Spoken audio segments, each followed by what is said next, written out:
Ram is about to hit Ford where it hurts the most. 5 trucks, 2 comeback nameplates, 777 horsepower, and the biggest diesel towing number in the segment. 2027 changes everything. The Rampage. Start with the truck nobody expected to see on American roads. The Ram Rampage is already a breakout success in South America, especially Brazil, where it proved that a compact, stylish unibody pickup absolutely sells. Ford made the same case with the Maverick stateside, and Ram took notice. The problem is import tariffs. Shipping a South American built truck to North America destroys the price point immediately. So Ram is evaluating domestic production.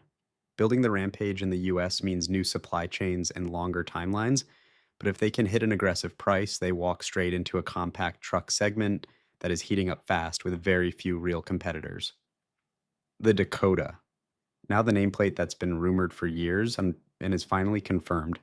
The Dakota is back under the Ram badge, not Dodge, and it's entering the midsize fight with a completely different mission than the Jeep Gladiator. The Gladiator leans hard into off-road identity. The Dakota takes a broader approach, versatile enough to tow on the weekend, handle a job site Monday morning, and not feel punishing on the daily commute. That wider appeal is exactly what midsize truck buyers reward. Power comes from the turbocharged Hurricane 4-cylinder, producing around 300 horsepower and 330 pound-feet of torque. Towing targets land at roughly 7,500 pounds. A hybrid variant is expected to follow later in the product cycle. Ram hasn't finalized every specification yet, but the Dakota is confirmed it's real and they're serious about competing here. And before I get to the engine number that's already breaking truck forms, let me walk you through what's happening with the 1500. Ram 1500, TRX plus Ram Charger, 2 upgrades here, both matter. First, the TRX is back. When Ram dropped the Hemi for the twin-turbo Hurricane, most people assumed the TRX chapter was finished. Wrong call. The 2027 TRX brings back the 6.2-liter supercharged Hemi V8, now dialed up to 777 horsepower and 680 pound-feet of torque.